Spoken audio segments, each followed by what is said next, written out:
नमस्कार and welcome. आज का मेरा टॉपिक है एयर इंडिया की सेल। आप पिछले दिनों इसके बारे में बहुत कुछ सुन चुके होंगे, लेकिन प्राइम टाइम न्यूज चैनल पर इसके बारे में ज्यादा इंफॉर्मेशन नहीं आई है, क्योंकि हमारी चैनल्स और कहीं इस वक्त बिजी हैं। ये जो सेल हुई है एयर इंडिया की, ये एक ऐतिहासिक सेल है, एक ऐतिहासिक डिसइन्वेस्टमेंट बिक्री है। 2001-2002 में भी पीएसयूज की सेल या डिसइन्वेस्टमेंट हुआ था। उसमें से प्रमुख था वीएसएनएल, जो 1440 करोड़ के आसपास की बिकी थी। सीएमसी लिमिटेड, जिसमें भी उस समय उस कंपनी में काम करता था, सीएमसी का डिसइन्वेस्टमेंट टाटास को हुआ था 152 करोड़ के लिए, और बाल्को का डिसइन्वेस्टमेंट 51% हुआ था स्टरलाइट को करीब 550 करोड़ रुपए में। उसके बाद ये सिलसिला ठंडा पड़ गया। यूपीए गवर्नमेंट ने इस पर ज्यादा ध्यान नहीं दिया। ये ऐतिहासिक सेल इसलिए है कि इसमें जो अमाउंट सरकार को मिला है 18,000 crore, that is phenomenal and unprecedented. इतनी बड़ी बिक्री किसी भी पीएसयू की आज तक नहीं हुई है। तो इसीलिए मैं ये कार्यक्रम कर रहा हूं कि कुछ जाने अनजाने तथ्य, some little known facts and figures, जो आपको कहीं नहीं अभी तक मिले होंगे या सुने होंगे, वो मैं आपके बारे में आपको बताऊंगा। And I promise that I'm not going to talk of anything which you know, except a few slides which in the beginning I'll use just to set the program in order. Before we go ahead, आपसे एक बार गुजारिश है कि आप जिस भी channel पर ये प्रोग्राम देख रहे हैं उसको कृपया लाइक करिए, फॉलो करिए। फेसबुक पर हमारा पेज है What Does This Data Say, उसको भी लाइक करिए। उसमें आपको और भी बहुत सारी जानकारी मिलती रहेगी। A brief history of Air India. Air India 1932 में जेआरडी टाटा ने अब एक एयरलाइन शुरू की थी। 1946 में ये एक पब्लिक लिमिटेड कंपनी के तौर पर रजिस्टर की गई। 1948 में सरकार ने इसमें 39% स्टेक खरीदा। 1953 में ये नेशनलाइज हो गई, और नेशनलाइजेशन के पीछे जेआरडी और उस समय जवाहरलाल नेहरू के बीच में काफी अनबन रही, क्योंकि जेआरडी नेशनलाइजेशन के खिलाफ थे। ये सिलसिला चलता रहा, एयरलाइन चलती रही। 1977 में जेआरडी को सडनली उसके चेयरमैनशिप से मोरारजी देसाई सरकार ने हटा दिया। उसके बाद फिर ये कभी उस एयरलाइन से नहीं जुड़े। 2007 तक आते आते कंपनी घाटे में चलने लगी। उसमें इंडियन एयरलाइंस को मर्ज कर दिया गया, जो कि एक प्रॉफिटेबल कंपनी थी, ये सोचकर कि शायद अगर ये मर्ज होगा तो एक बड़ी एयरलाइन बनेगी और वापस प्रॉफिट में आएगी, पर ऐसा कुछ नहीं रहा। उस साल एयर इंडिया ने 33 करोड़ का लॉस डिक्लेयर किया, और 1918 तक आते आते वो बुरी तरह घाटे में चली गई। उस समय सरकार ने इसको बेचने की कोशिश की, 76% स्टेक ऑफर किया, लेकिन कोई खरीदार नहीं आया, और फाइनली रीबिड हुआ। 100% स्टेक सेल की बात हुई, और जो कि अब 2021 में टाटा ने फिर से ये एयरलाइन खरीद ली है। एयर इंडिया के अंदर 5 सब्सिडरी कंपनीज हैं और एक जॉइंट वेंचर। ये सब्सिडरी कंपनीज हैं Air India express, airline allied services limited, Air India engineering services limited, Air India air transport services limited और hotel corporation of India. Air India का joint venture है Singapore के SATS के साथ, जिसमें 50-50 का जॉइंट वेंचर है। एयर इंडिया 2007 में रजिस्टर हुई थी, जब इंडियन एयरलाइंस मर्ज हुई थी। इसको 14 साल हो गए हैं अब ऑपरेशंस के लिए। जो ये बिक्री हुई है, जो ये डील हुई है, वो है 100% stake in Air India, 100% stake in Air India Express and 50% stake of Air India SATS, जो कि गवर्नमेंट का पूरा स्टेक है। टोटल बिड टाटा ने 18,000 करोड़ की, जिसमें से 2,700 कैश डील है और 15,300 करोड़ डेट टेक ओवर है, यानी कि जो उधार है कंपनी पर उसका एक पार्ट वो टाटा रीपे करेगी। चलिए अब देखते हैं डेट स्ट्रक्चर इन एयरलाइंस का। मैंने 31 मार्च 2020 में जो इन कंपनीज ने मैंडेटरी फाइलिंग की थी मिनिस्ट्री ऑफ कंपनी अफेयर्स में अपनी बैलेंस शीट्स, वहां से ये डेटा निकाला है।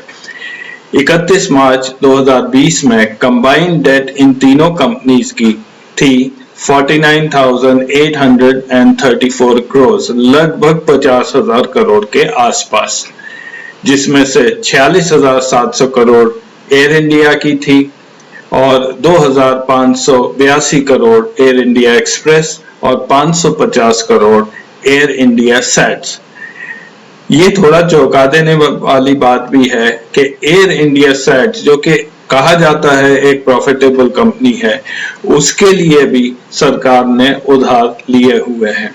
30 सितंबर 2021 में जब ये टाटा की डील हुई है तब ये डेट बढ़कर हो गई है 61,562 करोड़, जो कि आप हर जगह ये फिगर सुन रहे हैं। तो करीब करीब 18 महीने में ये 11,727 करोड़ डेट बढ़ी है, जो कि रफली आता है 21 करोड़ पर डे। और ये फिगर भी आप सुन रहे होंगे कि to run Air India it cost the government 20 crore a day.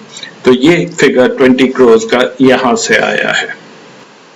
इन कंपनियों को डिसइन्वेस्ट करने के लिए एक नई कंपनी बनाई गई, Air India assets holding company limited. इन तीनों की को उस कंपनी में डाल दिया गया, उनकी डेट को वहां ट्रांसफर किया और फिर जो टाटा ग्रुप ने जो भी पैसे दिए या डेट दिए वो भी एयर इंडिया एसेट्स होल्डिंग को दिए गए। तो नेट जो सरकार के पास टाटा के पैसे आने के बाद जो डेट बची वो अब है एयर इंडिया एसेट्स होल्डिंग की, और वो है 43,560 करोड़, 43,562 करोड़। और जो तीनों कंपनियां बिकनी थी उनकी डेट अब जीरो हो गई है या हो जाएगी in the process of disinvestment. जब भी आप कोई कंपनी खरीदते हैं तो you will always have skeletons in the cupboard. कुछ ऐसी बातें जरूर होंगी जो खरीदने के टाइम आपको ना तो पता चलती हैं, ना ही जो मालिक है वो बताते हैं। कल सडनली न्यूज में ये पता चला कि एयर इंडिया की कुछ एक्सेस लाइबिलिटीज हैं और वो है 15,834 करोड़ की। These excess liabilities pertain to unpaid bills of Air India, जो कि एयर इंडिया ने बिल्स पे नहीं किए हैं, प्राइमरली टू ऑयल कंपनीज, जो इंडियन ऑयल, भारत पेट्रोलियम, जहां से ये जेट फ्यूल खरीदते हैं, ये उनके अनपेड बिल्स हैं। और इसमें वो भी अमाउंट है जो सरकार ने टिकट जो खरीदे थे पिछले 1.5-2 साल में, वो भी अनपेड रहे हैं। मैंने कहीं एक राज्यसभा क्वेश्चन या लोकसभा का एक क्वेश्चन देखा था जो किसी एमपी ने उठाया था, if my memory serve me right, उस समय उसका जवाब ये था कि 440 करोड़ सरकार ने एयर इंडिया को टिकट के नहीं दिए हैं, तो शायद वो भी इसमें मिला होगा। तो एक तो ये डेट सडनली जुड़ गई, ये टाटास ने लेने से इनकार कर दिया है, तो ये भी डेट जो है वो air India assets holding company को चली गई।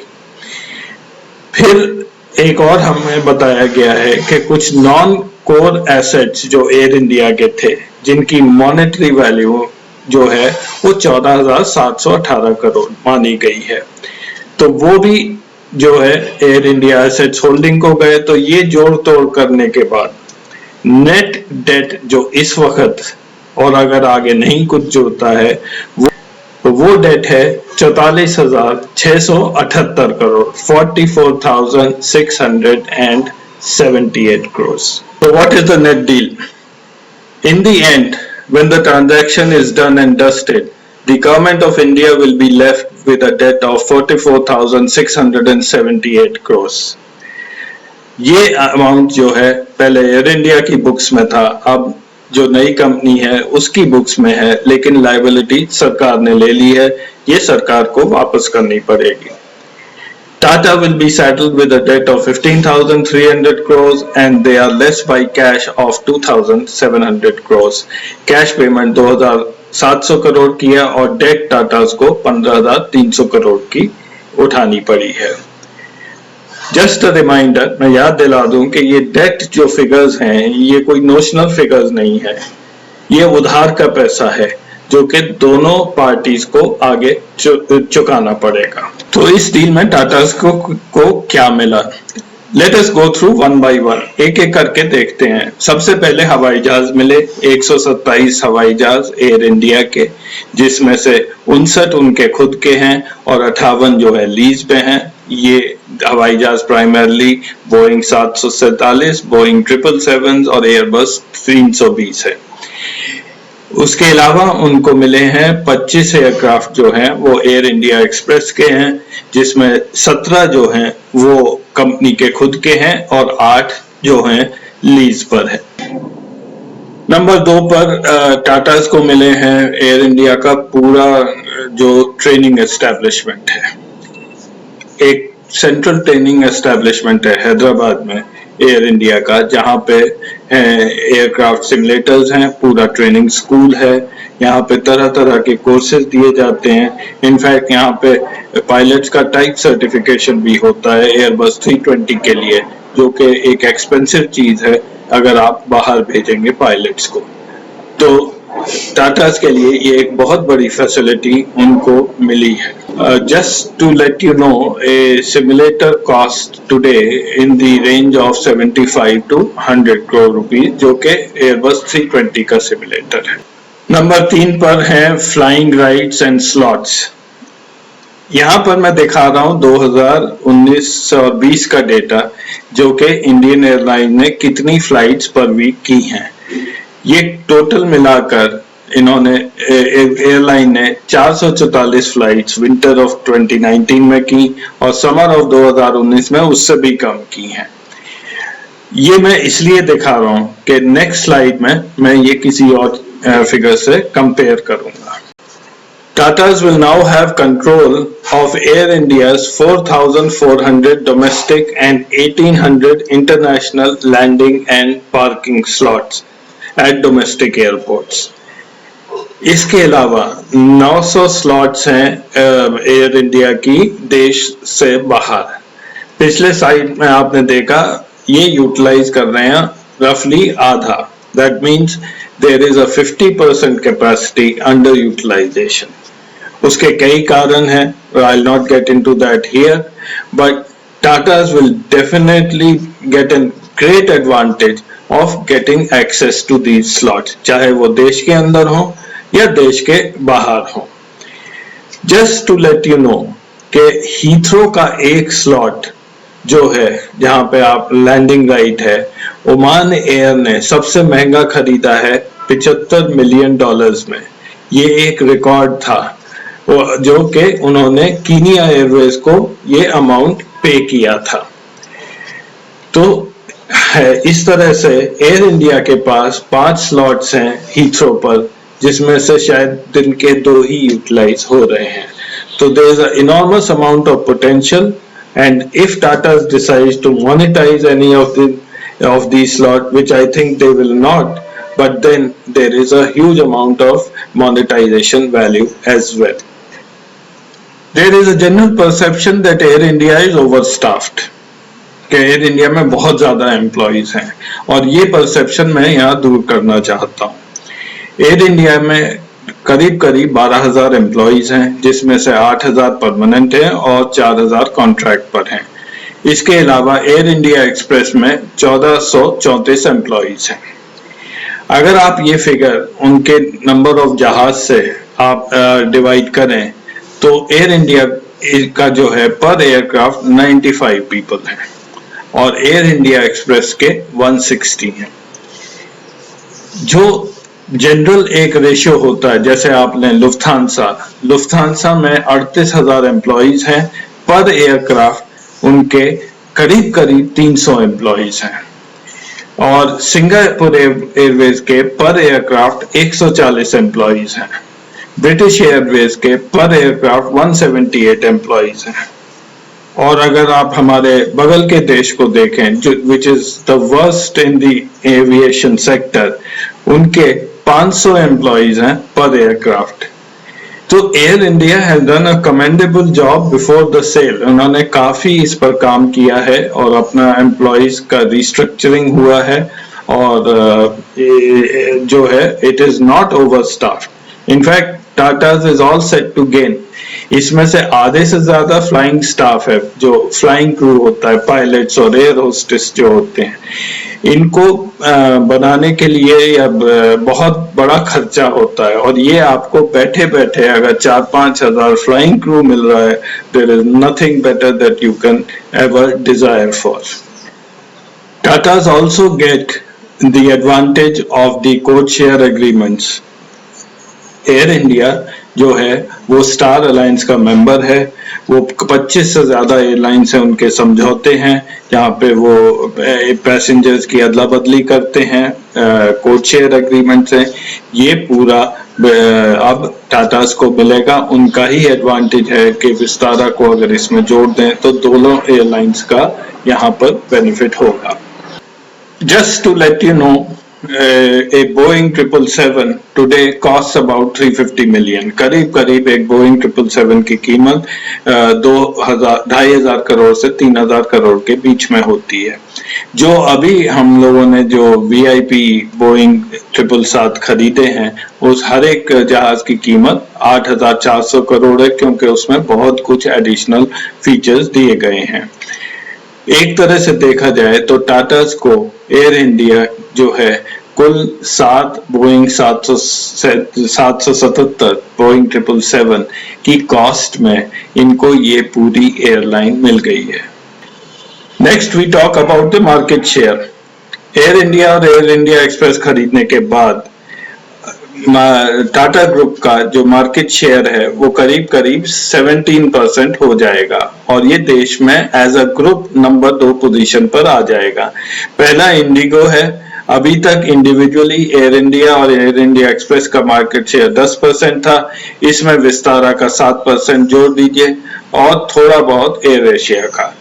तो रोनाजय दत्ता ने जो सीईओ हैं इंडिगो के, उन्होंने जब कहा था कि now Tatas will become a formidable force in the aviation sector, ये बिल्कुल सही बात है। The enormous benefit which Tatas get is from the international sector। जो अंतरराष्ट्रीय उड़ानें हैं उसमें सबसे ज्यादा बेनिफिट टाटास को होगा। 2019 में एयर इंडिया और एयर इंडिया एक्सप्रेस का पैसेंजर शेयर 50% था और जो फ्रेट का जो शेयर है वो 60% था। Together and Vistara was nowhere. Vistara का हार्डली 8% शेयर था। तो इतना बड़ा जो है उनको बेनिफिट जो मिला है वो इन दोनों एयरलाइंस को लेने से मिला है। एयर इंडिया एक्सप्रेस ने गल्फ में, पूरे गल्फ में उनका अच्छा खासा मार्केट शेयर रहा है, specially from south Indian traffic. And air India का बाहर के देशों में इंटरनेशनली यूएस यूके का मार्केट शेयर बहुत हाई रहा है। I just want to point out one more thing regarding the debt. अगर हम डेट को स्प्लिट करें, और ये details ministry of company affairs की साइट पर है, कि 2014 में जब बीजेपी सरकार आई उसके बाद कितनी डेट बढ़ी है और उससे पहले कितनी डेट है, तो ये थोड़ा सा शॉकिंग जो है ये लगा। इन एयर इंडिया की 71% डेट जो है वो 2014 के बाद आई है। एयर इंडिया एक्सप्रेस की पूरी डेट 2014 के बाद है। अलायंस एयर की पूरी डेट 2014 के बाद है। होटल कॉर्पोरेशन की पूरी डेट बहुत पहले की है और एयर इंडिया सेट्स की पूरी डेट जो है मई 2014 के बाद है। यानी कि जितनी भी टोटल इन सारी कंपनीज की जो लोन्स और डेट्स हैं वो 73% जो है वो पिछले 7 साल में आई है। तो कहीं पे ऐसा लगता है, and I am not getting into criticizing BJP और कांग्रेस, बट ये लगता है कि ये जो डिसीजन है कि हमने ये जो एयरलाइन है ये बेचनी है और इनमें आगे पैसा नहीं लगाया जाए, ये सरकार ने 2014 में आते ही ये ले लिया था। तो इसके बाद जो डेट बढ़ी है उसमें सरकार का कोई कंट्रीब्यूशन नहीं है, ये सब कॉमर्शियली डेट्स जो हैं ये उठाई गई थी। इसका ये भी एक कारण हो सकता है कि डिमोनेटाइजेशन के बाद जो है ग्रोथ रेट जो है एयरलाइन इंडस्ट्री की वो धीरे धीरे कम होनी शुरू हो गई थी। In fact the biggest fall of the growth rate came between 2018 and 2019। ये कोरोना के आने से पहले की बात है, कोरोना में तो एकदम गिर गई, वो अलग बात है। तो ये भी एक कारण हो सकता है कि सरकार ने कहा कि ये जल्दी से अब बेचो क्योंकि इसमें ग्रोथ भी खत्म हो गई है। अब मैं दिखाता हूं ये डेट जो है वो एग्जैक्टली कहां से है और किन्होंने ये पैसा इन एयरलाइंस को दिया है। सबसे पहले मैं दिखा रहा हूं ये एयर इंडिया की डेट का डिटेल्स है, जो कि चार्जेस ऑन एसेट्स यानी कि एसेट्स गिरवी रख के जो बैंक से पैसा उठाया हुआ है। ये बहुत लंबी लिस्ट है, अगर आप देखेंगे तो यहाँ स्टेट बैंक ऑफ इंडिया कभी 11 करोड़ कभी 75 करोड़, लास्ट जो पैसे दिए हैं वो 130 करोड़ इंडसइंड ने दिए 6 सितंबर 2021 को। और ये लंबी लिस्ट है, ये पूरी लिस्ट अगर आप देखेंगे तो नीचे जाते रहेंगे। ये 2001 से ये पैसा उठाया जा रहा है और इसमें से जो है सबसे ज्यादा जो बड़ी डेट है वो एसबीआई की है, स्टेट बैंक ऑफ इंडिया की है, जहाँ 16,145 करोड़ है जो एसबीआई कैप है, और एसबीआई की 2600 करोड़ है, और दूसरे state banks Punjab national bank ये अलग डेट्स है। इसी तरह आप देखेंगे ये है एयर इंडिया एक्सप्रेस की डेट्स हैं, ये भी जो लास्ट पैसा लिया गया था वो 2020 में लिया गया, और सबसे ज्यादा यहाँ पे बैंक ऑफ बड़ौदा का एक्सपोजर है 1175 crore, bank of India 430 crore, और ये लीजिंग कंपनीज का पैसा कुछ यहाँ पर दिखाया गया है। ये है एयर इंडिया सैट्स, यहाँ पे 2016 से ये पैसा लिया गया है। सबसे ज्यादा एक्सपोजर यहाँ आईसीआईसी बैंक का है 225 करोड़ का, ये बैंक ऑफ बड़ौदा का 90 करोड़ एटसेट्रा। तो ये जितना भी पैसा है ये सब बैंक से उठाया गया है। तो ये जो मैं बात कर रहा हूँ 44,000 करोड़, ये सब इन बैंक्स का पैसा है या लीजिंग कंपनीज का पैसा है। ये सरकार को भी वापस करना है और टाटास को भी करना है। तो इन कंक्लूजन अब ये सवाल ये उठता है कि ये 44,678 करोड़ पैसा कहां से आएगा सरकार के पास। Tatas are probably laughing their way to the bank. उनके लिए इससे अच्छी डील नहीं हो सकती है। ये जो पैसा है अगर मैं गवर्नमेंट में होता तो आई वुड गेट वरीड। ये जो है अब सरकार कई तरह की बातें सुनने में आ रही हैं, अभी कुछ पक्के तौर पर नहीं मालूम है। एक बात हो रही है कि हम बॉन्ड्स इश्यू करेंगे, बॉन्ड्स जैसे कि पेट्रोलियम के इश्यू किए थे यूपीए सरकार ने 1 लाख करोड़ के, प्रेजेंट बीजेपी सरकार ने बैंक रिकैपिटलाइजेशन के लिए बॉन्ड्स इश्यू किए थे। तो ये एक तरह से ट्रांसफर ऑफ डेट होता है कि आने वाले समय में जो सरकारें हैं वो ये पैसा देंगी, और ये कोई बहुत अच्छी बात नहीं है। तो नेट जो है सरकार का इस समय, और वो बहुत कोऑपरेट भी कर रही है, even if there are more skeletons in the cupboard, I am sure the government will cooperate with Tatas. वो अपने ऊपर ले लेंगे अगर और भी कोई चीज निकली तो इस समय गवर्नमेंट जल्दी से अपनी पीछा छुड़ाना चाहती है, वो छुड़ा भी लिया है, और वो 20 करोड़ पर डे के खर्चे से बचना चाहती है, इसलिए उन्होंने ये किसी भी टर्म्स पे ये डील कर दी है। अब आगे आने वाला समय ही बताएगा कि ये जो 44,000 करोड़ के ऊपर है ये हम और आप और टैक्स पेयर्स इसे कैसे वापस करेंगे। तो आज के लिए इतना ही, धन्यवाद। अगले हफ्ते फिर मिलेंगे, नमस्कार।